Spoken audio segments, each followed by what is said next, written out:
Hey there, emerging expat. You're tuned in to Let's Move to Portugal. I'm Victoria from Expats Everywhere's podcast, and I have the distinct honor of bringing you YouTube travelers and our resident Portugal experts, Expats Everywhere's Josh and Kaylee. Each week they'll inspire, they'll educate, and they'll accompany you on your journey to Portuguese residency.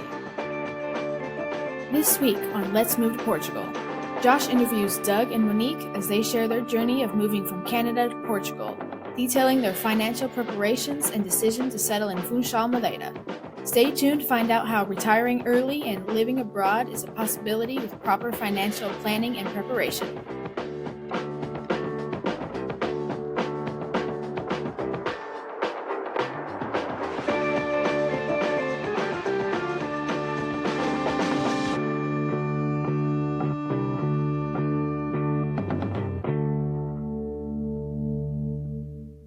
Hey expats and travelers alike, welcome back to the Expats Everywhere Presents Let's Move to Portugal podcast. This is season 3, episode 3. We've got a special collaboration, if you will, with Doug and Monique. But before we get going on that, Kaylee, how you doing? I am doing well. We had the Euros just recently. There's a lot been going on. You know, summer. There's always a lot going on in the summers. Yep. So I'm doing well. How are you doing? Doing well, and to the listener out there, I want to let you know that if you're new to this podcast, the format of our podcast is that we have a little weekly welcome. We welcome you back to the show. We talk about what's been going on in the world of expats everywhere during the week, and then we get to the main part, the main event, usually an interview, but the main part of the podcast. So if you'd like to skip ahead, you can do that. If you're on YouTube watching this as a podcast, then I'll have chapters in there. If not, feel free to skip ahead. But we feel like this is a good way to kind of give you any breaking news that happens, not just in our world, but more specifically in kind of the moving to Portugal and immigration in Portugal world. So what's new? Well, speaking of that, our podcast from last week has been pretty popular because I spoke with Hugely Diogo, popular. An immigration lawyer, and we talked about the news going on, especially stuff that happened in June. There were a lot of changes in June, 41, but we talked about the most important ones, and it hits everyone, no matter where you are in the process. If you've been living here, there were things that were good for us for applying for citizenship, and we've obviously been living here for years. Yeah. So there were new things on that, all the way to if you're just doing research and wondering if you should move to Portugal, and then everything in between. So make sure if you haven't already that you hear that podcast, because I think it's quite informative. Absolutely. Yeah. And we're going to have Diogo on our main channel as well, doing more immigration stuff. We feel like it's good for us to bring, information straight from the sources. Experts to bring that in the field, right? Yeah, to bring that directly to you. So in our life, we actually experienced a Peruvian restaurant this week that we found very good. So we wanted to let you know about that. It's called Inti? I don't know if we're saying it, I-N-T-I. And I found it on the Fork, actually. So just, you can do the different categories there. And there was one that was South American. And I was like, that's interesting. What do they have here? And it had really high ratings. And it was very tasty. Yeah, we got to try some unique things. So speaking of the Fork, I don't know if we've actually told you this, but the Fork is this app that gets used. I think it's Portugal and Spain. Both have it, I believe. I actually don't know who all has it. But basically, you create an account on there, and you can get some pretty good discounts when you make reservations at different restaurants. So, for example, 2 weeks ago, well, maybe it was last weekend, actually. Last weekend, we went to one of our favorite places, Nortada, which is a craft beer place that is a craft beer brewery in Porto. And we got 50% off the food. Yeah, they were doing 50% off of like starters, so non-mains. But we were with some friends, and the plan was just to kind of pick at stuff. Was it non-mains? Yeah, and that just happened to be what we ordered. It wasn't. Yeah. Oh, that's funny. Yeah, I think that we weren't there really, we were there to watch soccer and hang out with friends, and we weren't there to really eat a meal, so we had drinks, and then, so the drinks weren't discounted, but generally that stuff's not, it's just the food. And so it was just like starters, it was like non-main dishes. And that's all we ordered. 50% off, it was good. But I will say this, the restaurant gets to choose if they want to have a discount or something. Yes. So, for example, Inti, they didn't have any discount, but when you go through the Fork, you collect yums, and when you get points, and then when you get a certain amount of points, you can use that towards like a discount as well. So even if the restaurant doesn't have something. Yeah, I mean, like at minimum, it's worth checking it out if you're trying to book restaurants, like book reservations for restaurants. Yeah, because then you don't have to call or anything. You just do it on the app. It's easier. Exactly. All right. We don't work for them. No. Sometimes it sounds like we're endorsing stuff, and it's like, oh, no. No, it's good. It's like when we give resources. Too Good to Go shout outs. Yeah, we like them too. But yeah, nothing else has really gone on personally in our worlds. We were up quite late last night watching the Euros, the Euro final, and I can't say that I'm not happy with the result. Yeah, I'm okay with it. Yeah, I mean, Spain's all good to me. Sia was going for Spain because they're red, one of her favorite colors, so she likes Spain. Well, Sia is as our daughter Valencia, who is 4, and she's not really that into soccer or football. However, at school, she was given the country of Spain, and therefore anytime Spain's involved, she's like excited. Oh, that's my country. Yeah, that's true. So she knows about Spain, and that's my country. Which is actually, though, her name is Valencia, which does come from the city of Valencia in Spain. So there are ties there. Yes. But yeah, other than that, it's been just kind of normal stuff. We had Angie on the main channel, and she talks a little bit about paperwork and bureaucracy. So that's a good interview there, good real life interview. I think she says the paperwork just has never stopped. She's been here for almost a year, and there's still something, which is so true. Which actually made us think that we need to put something out a bit about bureaucracy and the paperwork, and some things to be aware of. Like when you do this, expect this as far as whether it's waiting or getting something notarized or just all the paperwork. So we've got something like that in the works for the main channel. Yeah, absolutely. And we'll try to continue to do videos like that just to keep you up to date on what's happening, keep you prepared, like tempered expectations for what life is like here, because we want to paint a real picture of what it is. However, we have to understand that everyone's situation is slightly different. There's nuance. Some people have struggles when they move. Other people have like no struggles and it's super smooth. Yeah. Mm-hmm. And then those people tell other people, oh yeah, there's no problem. Yeah. Yeah. There's and everything in between. And all sorts of ups and downs. So yes, you do have to take that into consideration. But okay, let's go ahead and move on. Let's chat about the interview. Yep. So Doug and Monique are a great couple that has a YouTube channel as well. I actually appeared on their podcast. It's a pretty new podcast that they've started, and they've been interviewing people about their living abroad experience. So we wanted to do a little collaboration where we do an interview with them, which has already been published, and then now they're on our channel. And I get to sit down with Doug and have a chat with them. And actually, it was both. It was both Doug and Monique. They were both on there? I was only on just with him. But yeah, so we sit down. They're Canadian, so they bring a bit of a different perspective on the move. However, I think most North Americans, it's pretty similar. Yeah. It's like similar motives and similar kind of finances are involved. And the route is really similar as well. The visa. Yeah. But they're in Madeira, right? They're in Madeira, retired teacher and a police detective. Oh, so it's like it's almost like I don't want to say like a cookie cutter family, like you know what I mean, couple. You know what I'm saying, she was a teacher, he was a police officer. Yeah. Like it would be a sitcom. Yeah, something like that. I think there is a sitcom like that. But no, I mean, they talk about leaving their profession. They talk about that journey, their journey to Portugal, why they chose Portugal, what made sense when they were kind of shrinking their short list down and landing on Portugal. But the biggest thing I think we really touch on was the financial preparations, which is great because it's a topic that when we first moved abroad, we did not talk about enough.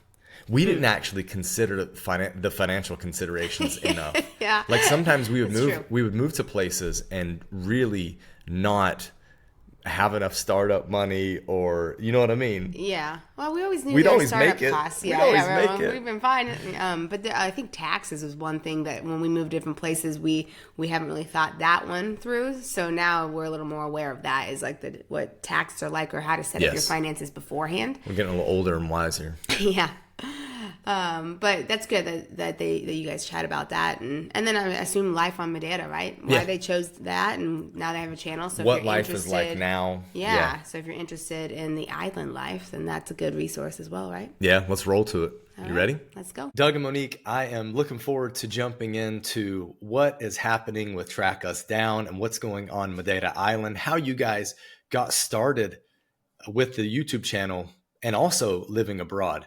So for our listeners, where do you come from and how did you get started in living abroad? Go ahead. Yeah. Well, thank you very much for having us. It's something we're always very excited to talk about. We're very passionate about living abroad, retiring early. We started our first half of life in Canada. We were born and raised there. And so we decided as we were in our 40s that, having traveled quite a bit before that, we definitely wanted to live abroad, move abroad, and just have a better second half of life other than the regular day-to-day that we were living for the first half. What were your professions? What were you doing in Canada before you moved? So I have been a teacher for 29 years. I ended my career as a vice principal of a French immersion school. And Doug has been a homicide detective. Yeah, and I was a police officer for just over 27 years, and I ended my career for the last just about 10 as a homicide detective. So definitely between our two careers and the time that we put in, and it was time for something different, and we're definitely excited to take that next step. It's been quite a change for us, that's for sure. Very nice. Well, two contrasting jobs, professions, right? For sure. But I think where we come from, there's a lot of teacher, police officer combos. There seem to be a lot of similarities. We both had very serious jobs, we were always I was living by the bell, you were living by call outs and what was going on in the city. So this life is very different than the life we had before in our first half of life. Yeah, and I think the two professions definitely complemented each other. There's a lot of professions that tend to do that, but definitely the teacher police officer one does as well. We had lots to talk about at the end of our work days on our walks. We like to walk a lot. So I would hear what's going on in Monique's workplace and she would hear what's going on in mine. I used to bug her that, she would bring the people up to a certain level, a certain age, and then pass them off to me. Not all of them. Yeah, fair enough. Okay. So you decided that after 50 years of being in Canada and having that life, you wanted a second life that was outside of Canada. Why did you choose Portugal? Well, I think like anybody, we started with a lot of research, and you could start with anything, whether it's, crime or weather or just a better way of life. Obviously weather was a big part for us because we had to deal with the seasons and the snow and the cold. And, we're very active and we like to get outdoors a lot. So I think when you live in a really cold climate, really cold, it can kind of limit the amount of time that you can get outside. So that's a starting point. You want to look at somewhere where it's warmer. We did look at a lot of different places to begin with. We did. And obviously Doug's really big on safety, as everyone should be. So, Portugal kept coming up in that way. And climate, as Doug said, it's cold where we're from. Like Canada is a cold country. Our kids would still go outside for recess when it was minus 40 Celsius, which is freezing, like really, really cold. And we did try and get out in the cold for walks and as much as we could, but we wanted a second half of life where we had that year round, and Madeira really just checked all those boxes. Very nice. What were some of the other countries that you considered moving to, if you don't mind sharing? No, yeah. So we looked at the typical, Australia. It was a bit too far, I think. I love Australia. We both do. Yeah. But I just think family-wise, it was a bit too spread out. We looked at Costa Rica, and we actually had a full scouting trip planned for Panama. that we had to carefully deconstruct bit by bit with the pandemic. So we never actually did get to do that, but we have traveled quite a bit over the course of raising our kids and in our lifetime. And we have seen a lot of places, and Portugal is just one of those places, having visited, and the more research we did, it just kind of checked all the boxes, I guess you could say. And there wasn't really a reason that we could find that we shouldn't start our second half of life in Portugal. It just seemed like a great place to do that. Okay. Well, you referenced having kids and you also have a dog. So did you move with any of these people? We moved with Leo. That is our 12-year-old Vishla. He was 9 when we moved here. But we do have 2 grown sons, both of them still in Canada. One is heading back to do a master's degree at a university, and the other one is a lawyer. So both already left the nest, if you will. Yeah. And they're both really happy for us, and they love coming to Portugal. They're regular visitors here, and they're connected to Madeira already. And we kind of like to joke a bit, they left the nest or we sold the nest out from underneath them as well. Yeah, kind of at the same time. We didn't have much choice. It was good for them. It was really They're good. doing great. Fair enough. Good stuff. Well, so what did they say initially when you said that you were going to move abroad? Were they like, are you guys crazy? Or they were like excited and encouraging you? Our boys we're a very close family. We've traveled together extensively as a foursome, and we've always got along great. We love being together.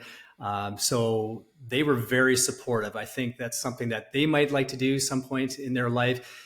I think it's more outside of the family as you start going out to the different layers, whether it's extended family or colleagues or friends, that you start to get a bit more of those kind of questioning looks or attitudes, because it's not done a whole lot. I mean, we see it more now that we're out here and doing this sort of thing.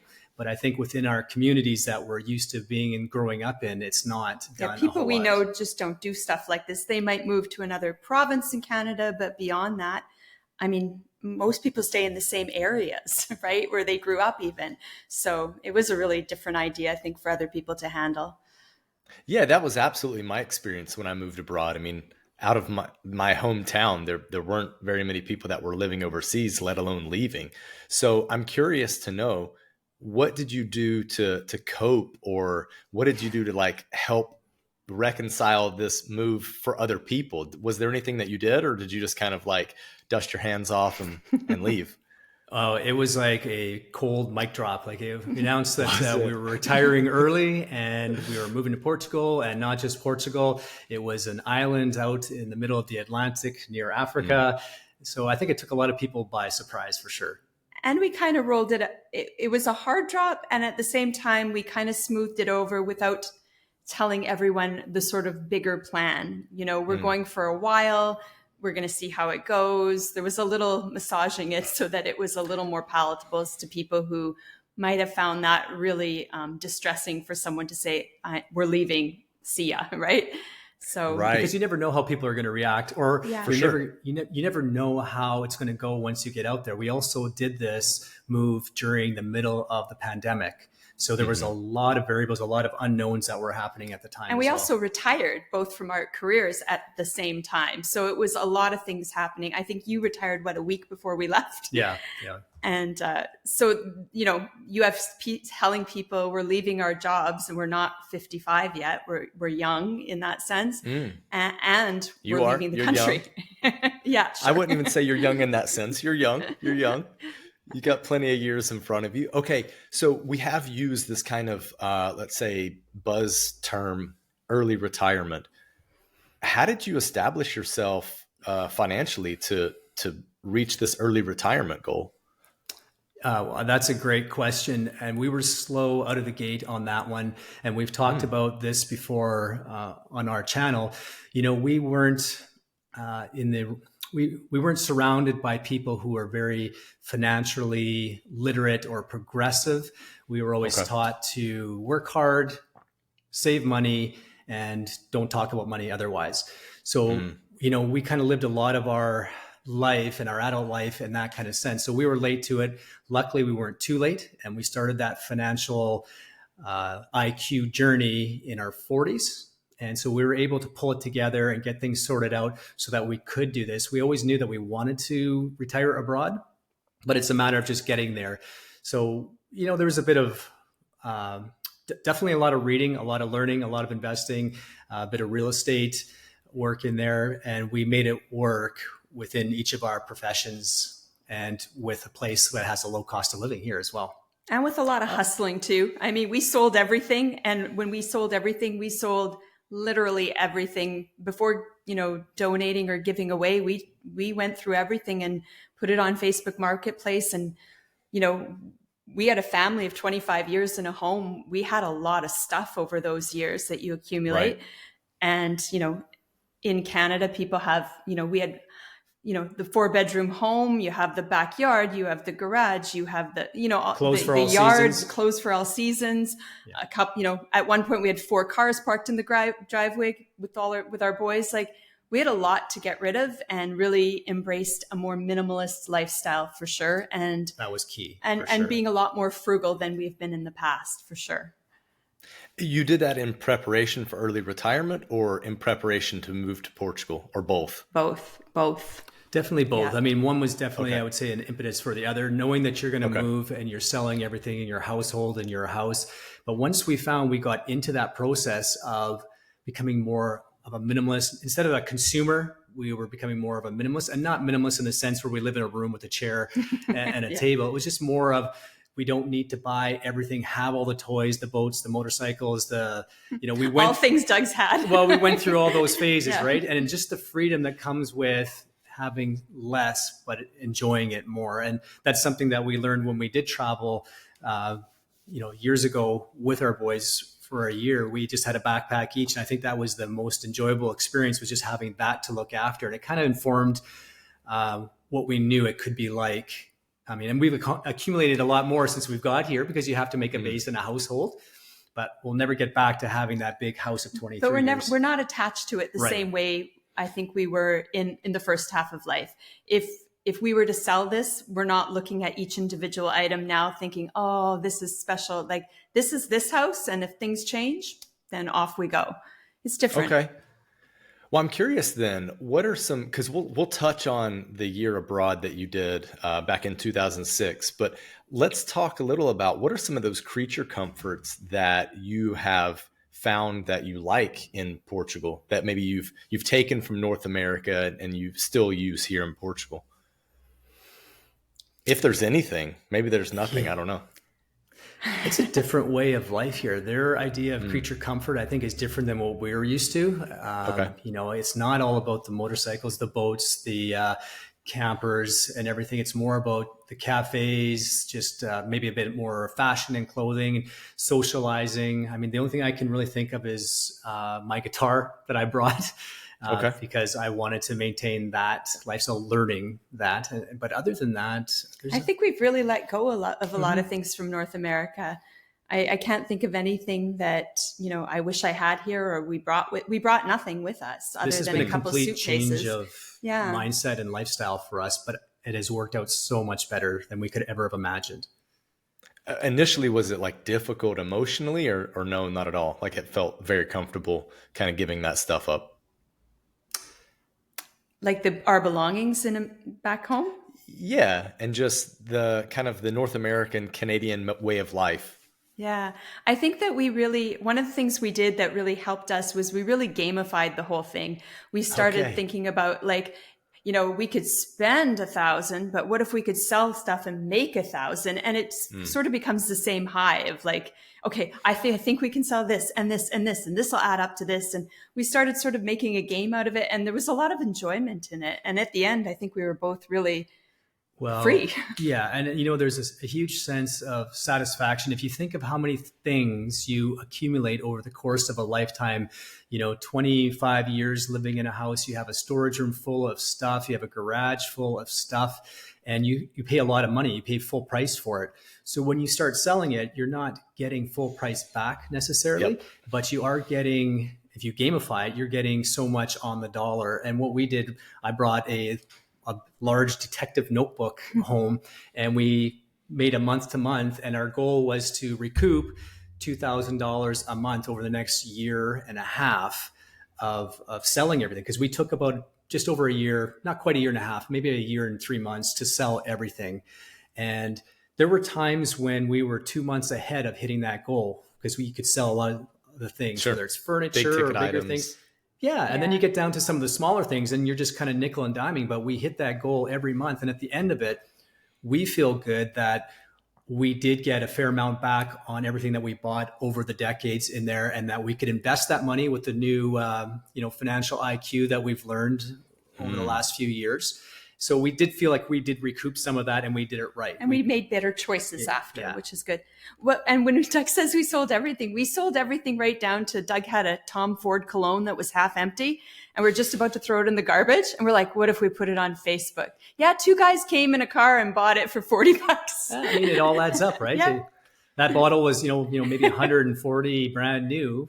So a half bottle, somebody's just going out for a while and for a few nights. They were happy. Yeah, for $40. But the point is, no matter how little, like I think the smallest amount we would sell for would be maybe $15 or something like that. Okay. But it adds up over the course of a month, and we're hitting that goal every month. So we gamified it. It was a huge sense of satisfaction that we were in control. It gives you a feeling of control. You're not just wasting it and getting rid of it. And then a lot of other stuff we gave away, a lot we donated to the local thrift stores.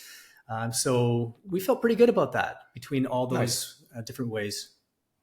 Nice. Well, I think the elephant in the room right now is you mentioned that it was about a year and a half in the making of your move, but you said earlier that you retired from your job like a week before you moved. Yeah. So how did that go? Well, Monique being a teacher, she kind of left early in the spring. So you had the summer. We left in the fall. So the fall of 2021. And I worked right up until that point. And I kept it a secret up until about a week or so before we left. And I just announced one morning that this is what I was doing. I was ready for retirement and that we were moving abroad to Portugal, but not just Portugal. We were going to Madeira. It was a hard thing to keep a secret because I was still working and very involved work and very important work leading up to that point. So I think I did tell my supervisor a bit earlier, maybe about a month before that, because they have to make arrangements. But it was a big secret to keep for sure from the workplace and from extended family. Wow. Okay. So you work with a bunch of detectives and nobody sussed you out. Yeah. No. And you know what? At that point, you're really good at your job. Yeah. And I mean, I kept it a secret. We had at that point sold our house like months earlier and downsized into an apartment, everything in preparation. And we were able to keep that a secret as well, which incredible. Maybe people talked about it, but they never talked to us. No, nobody. Yeah. knew. Okay. So we don't know if they really put like 2 and 2 together, but interesting. Yeah. Okay. Let's take a look at Madeira as a place. Do you live in Funchal or do you live somewhere else in Madeira? We do live in Funchal, here in Madeira. And it was actually never our plan to stay in Madeira.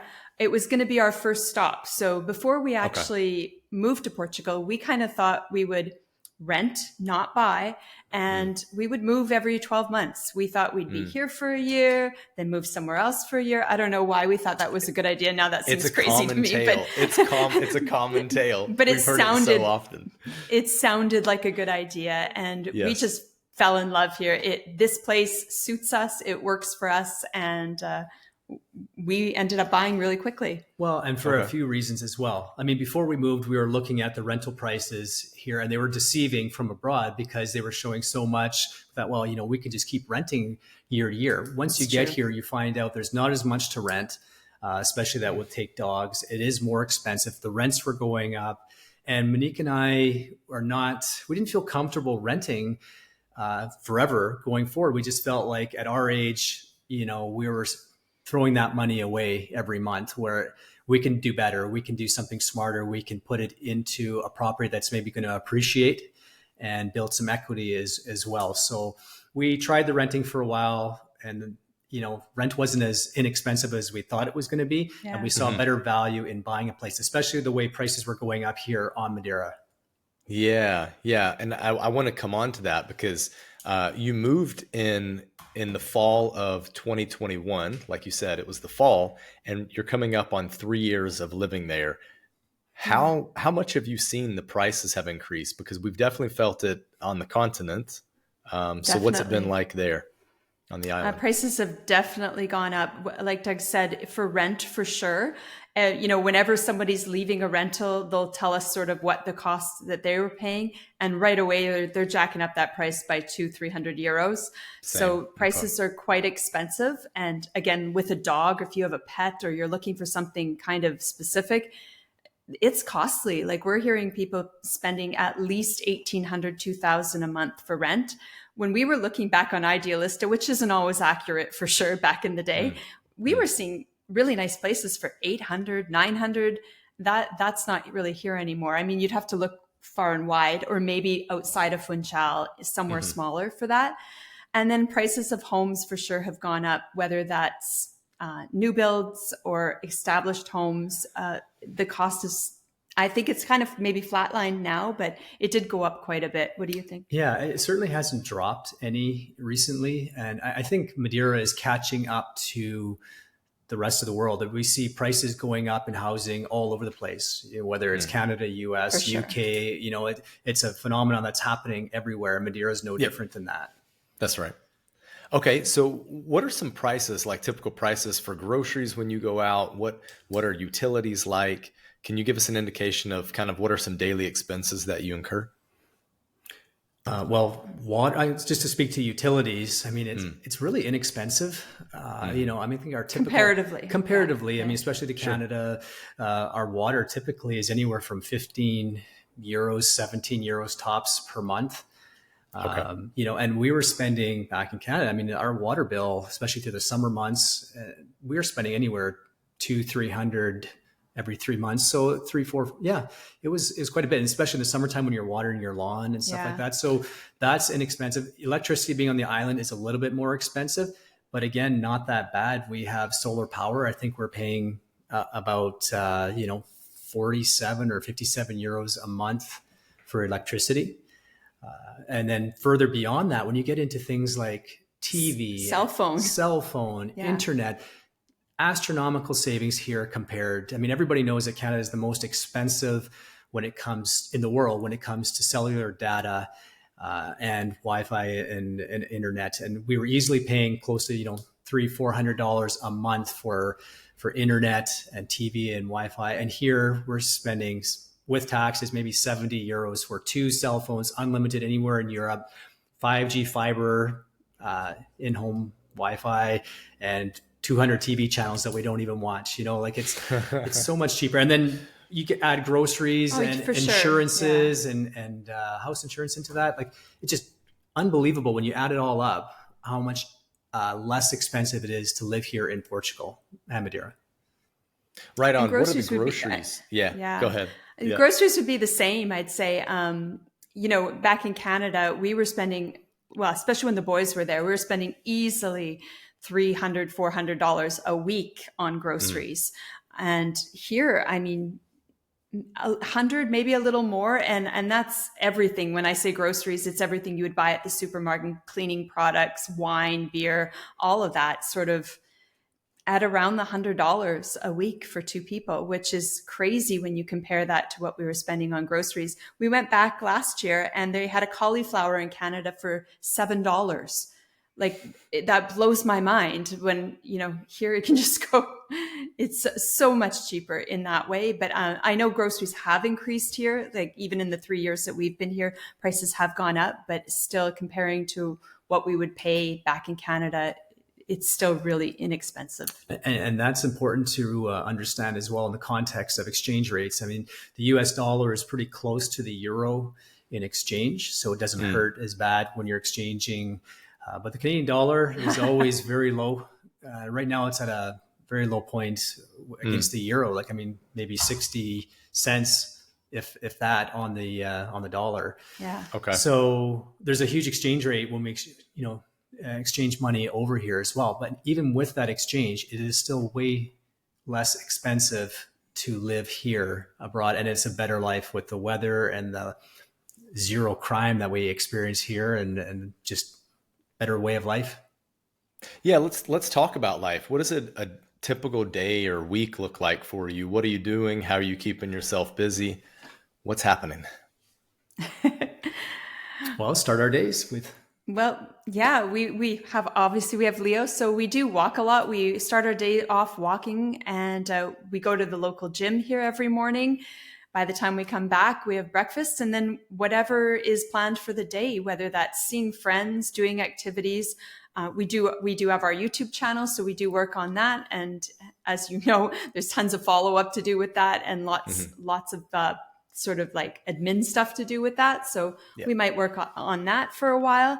We keep in contact with people. And then there's so much to do here on the island. Yeah. You know, sometimes we golf, we do a lot of hiking. We, we're down in the city, shopping, or just there's being on the water, in the water, on the water. There's just so much to do on this island. Like, people have asked us if, we ever get island fever, and there's just no island fever here that we've ever experienced, or anybody that we've talked to that's living here who are expats, because there's just so much to do. It's a small island, but it seems so much bigger because they have all these different areas and activities going on.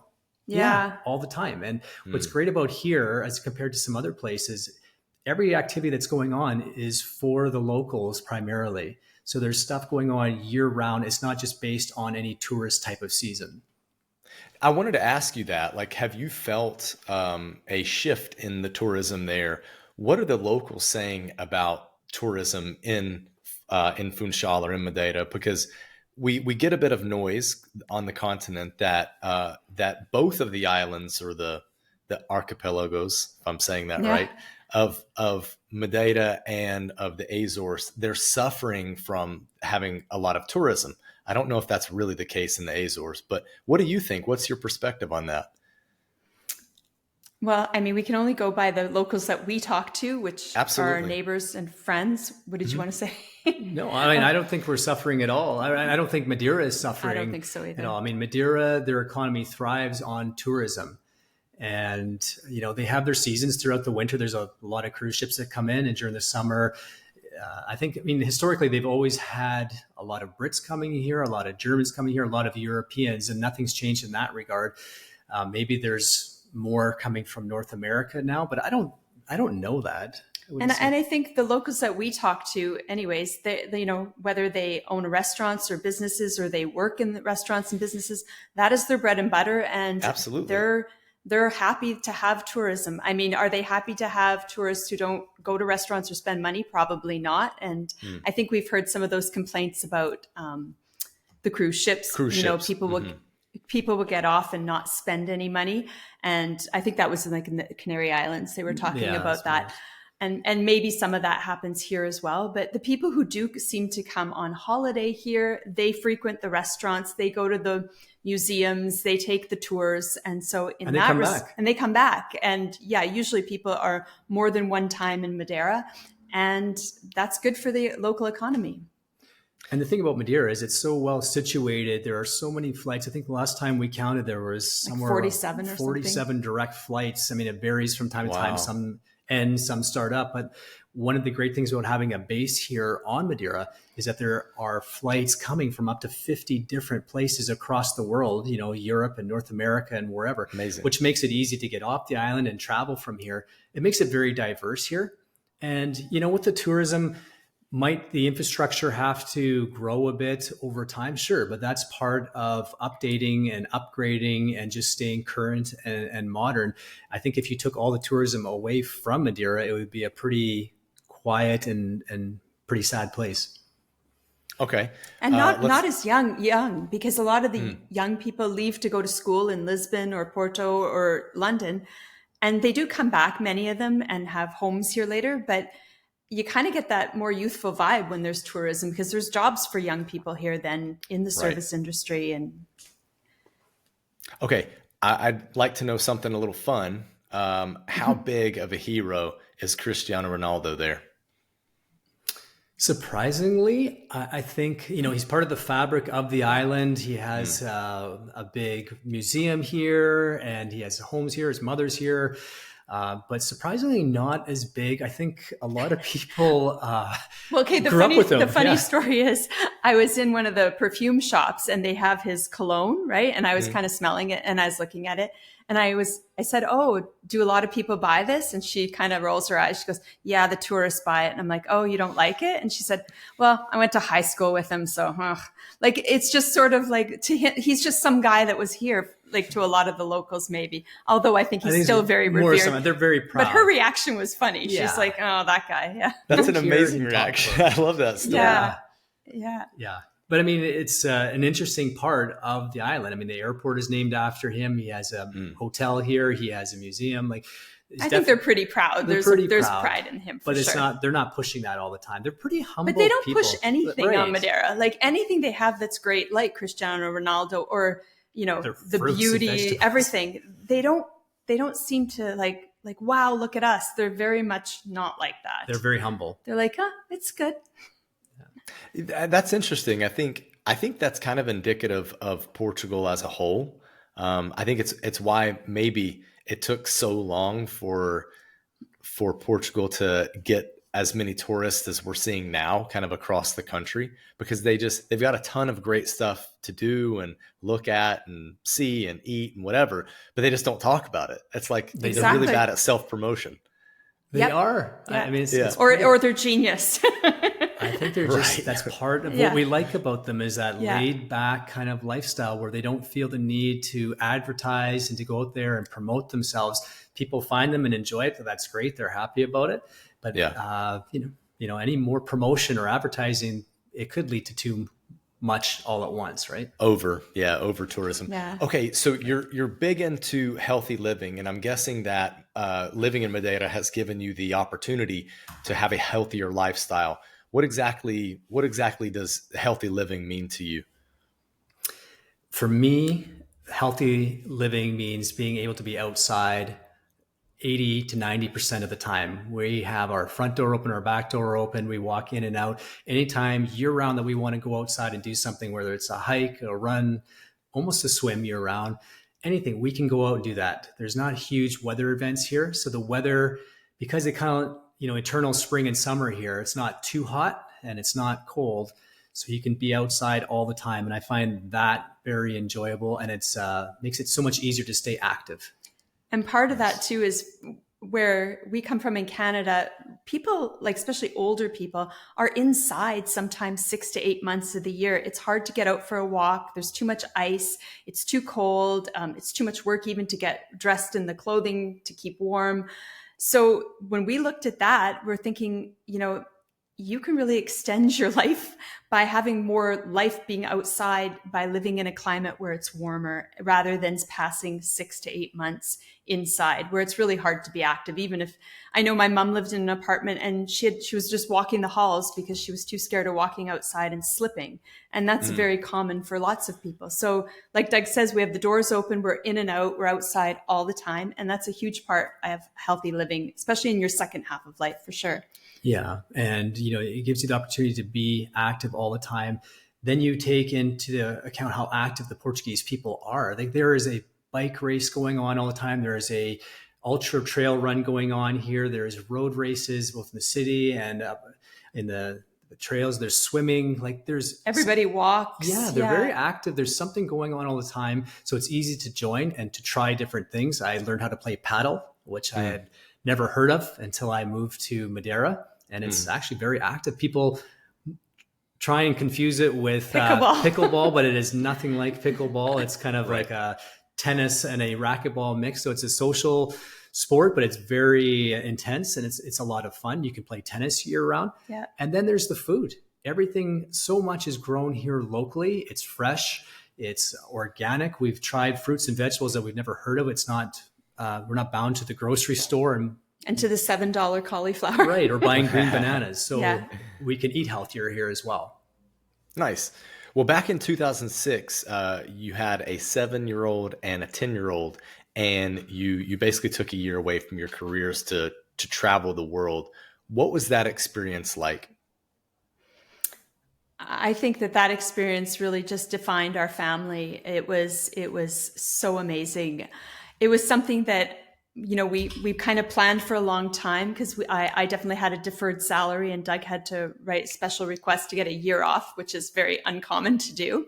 So it was well planned out, and just being with our boys alone in the world was just such a unique experience to have them to ourselves. So much of raising children, you're sharing them with this public school system, you're sharing them with, the neighbors and whoever else. We had a whole year of just really being the four of us and experiencing new things together, learning about things together. Our boys had, I think, a really amazing education in that year. I mean, their art book was full of drawing the Colosseum and the pyramids of Egypt, where, back at school, I would be teaching those things and they'd be looking at a board and trying to draw it. My kids got to sit in front of those things. We read books as we traveled. We learned history together. And at the end, I don't think they remember every single moment of that world trip, but I think it really made an impact on who they are as adults now. And I think that's the amazing part of traveling with children. And I think, the seed of that trip, we really wanted to challenge common convention. Monique had traveled when she was younger and in, early adult. I had done the same. And then you get on with your life. You get a career, you get married, you have kids, and everybody tells you, your traveling days are over, your extended traveling. You can't backpack anymore. Right. You have to wait until you're empty nesters again. And that really bothered me. And I didn't believe that. And I wanted to find a way that not only could we continue to do that, but we could give that gift, that experience to our kids during their formative years so that they could go on to be travelers as well. So we looked at all the options and we put together a plan that worked for us. It worked for Monique's workplace. It worked for mine, and it worked for the kids. And it was easily the single best experience we've ever had as a family for that year, traveling together, hitting 29 different countries and 4 different continents. It was just fantastic. And it just proves that you can, with proper planning, instead of saying no, you look at, well, how can I get to yes and make it work? And we did, and it was unbelievable. And we want to do it again, but now just the two of us.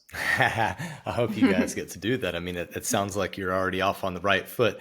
Your channel, Track Us Down, is about informing people and inspiring people. And I think with a story like this, you should definitely be able to inspire people, young families, to do it. And then now in your 50s, having retired early, inspire people that are in their 40s and coming on to 50s to get their financial acts together, so that they can also retire early or just retire comfortably financially. Exactly. At Expats Everywhere, we believe that living abroad transforms lives.